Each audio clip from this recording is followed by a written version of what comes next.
혹시 주변에 테슬라 로보택시 언제 나오냐 고 물어보는 친구 있으시죠? 그 친구한테 이 영상 링크 바로 보내주세요. 왜냐면 드디어 뭔가 진짜로 움직이기 시작했거든요. 구독 안 하신 분들은 지금 잠깐 눌러주시고 바로 시작할게요. 때는 2026년 4월 17일입니다. 슈퍼차저 전문 관찰자로 유명한 트위터 유저 바코RP, 이분이 뭔가 이상한 걸 포착해요. 테슬라가 애리조나 이스트밸리 지역에 사전 허가 신청서를 2건 제출했는데 내용이 심상치 않은 거예요. 그냥 충전소가 아니에요. 비공개 사용, 일반 공개 불가라고 명시된 전용 슈퍼차저 부지 2곳이 동시에 올라온 겁니다. 한 곳은 애리조나 챈들러, 사우스 루스벨트 애브뉴 인근 산업 부지예요. 여기에 V4 슈퍼차저 스토어를 무려 56기나 설치할 계획입니다. 56기라는 숫자 감이 잘 안 오시죠? 현재 일반에 공개된 테슬라 슈퍼차저 스테이션 중에서도 이 정도 규모면 꽤 큰 축에 속해요. 그런데 이걸 아무도 쓰지 못하게 막아놓겠다는 거잖아요? 부지 문서를 보면 SRP, 솔트 리버 프로젝트라는 현지 전력 공급 업체의 새 변압기와 스위칭 캐비닛, 기존 지하 전력선 업그레이드까지 포함된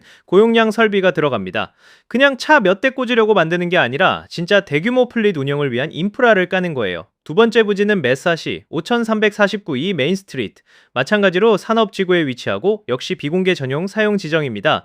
두 곳 모두 공공도로나 일반 고객 유동 인구에서 완전히 떨어진 위치예요. 같은 날 테슬라는 메사시 동쪽 산업 지구의 세 번째 후보지 초안도 제출했어요. 하루에 세 곳의 비공개 충전 부지 서류가 동시에 올라온 겁니다. 이건 우연이 아니죠. 자, 여기서 잠깐 멈추고 생각해 볼 필요가 있어요. 테슬라가 왜 하필 애리조나 이스트밸리를 첫 번째 거점으로 택했을까요? 이유가 있어요. 일단 피닉스 이스트밸리는 도로 구조 자체가 격자형이에요. 복잡한 교차로나 불규칙한 도로 배치가 적다는 뜻이고, 이건 자율주행 차량 입장에서 굉장히 유리한 환경입니다. 카메라 기반으로 도로를 인식하는 FSD 시스템에게 깔끔하게 뻗은 격자 도로는 학습과 운행 모두에서 훨씬 안정적이거든요.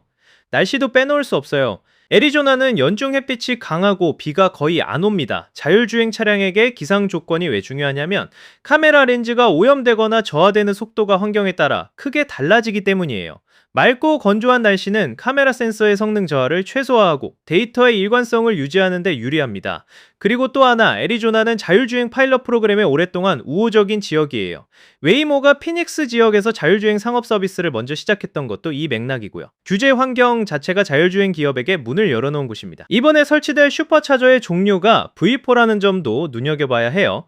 V4는 테슬라가 현재 운영 중인 슈퍼차저 라인업 중 가장 빠르고 효율적인 최신 세대입니다. 단순히 빠른 것만이 아니에요. V4 스톨은 양방향 충전을 지원해요. 이 말은 로보택시가 유휴 시간에 그냥 주차해 있는 게 아니라 전력망에 에너지를 역으로 공급하는 것도 가능하다는 뜻입니다.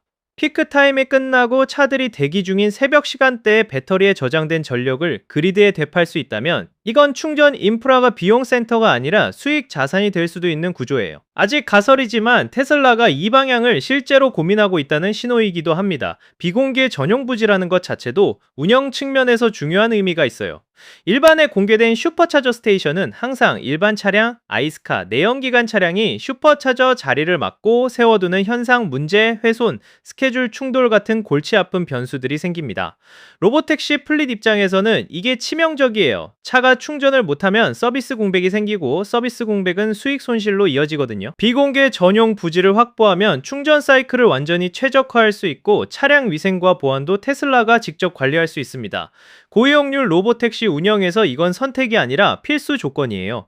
그런데 한 가지 흥미로운 모순이 있어요. 이번 허가 서류에는 V4 슈퍼차저가 명시되어 있는데 사이버캡은 무선 충전 방식을 채택할 가능성이 높다고 알려져 있거든요.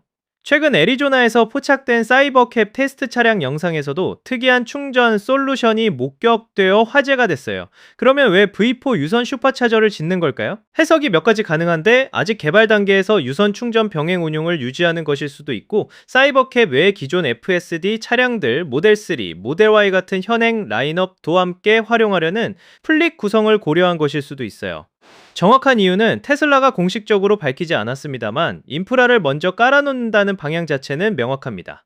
타이밍을 보면 이게 더욱 선명해져요.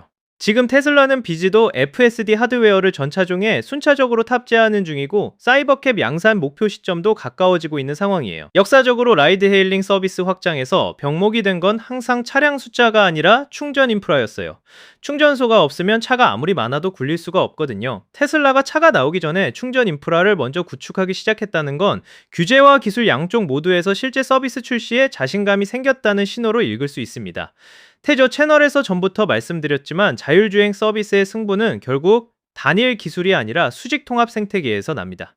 테슬라가 지금 쌓고 있는 게 뭔지 보세요. 차량은 사이버캡과 FSD 탑재 현행 모델들, 에너지는 전용 V4 슈퍼차저, 네트워크, 소프트웨어는 비지도 FSD.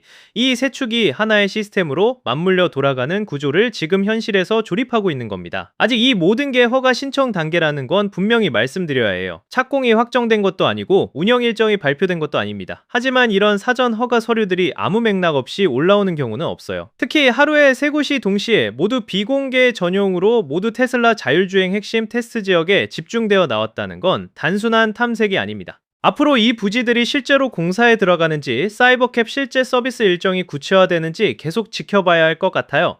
새로운 소식 나오면 태조에서 바로 전해드릴게요. 오늘 영상 도움됐으면 좋아요 한 번만 눌러주시고 다음 영상에서 또 봬요.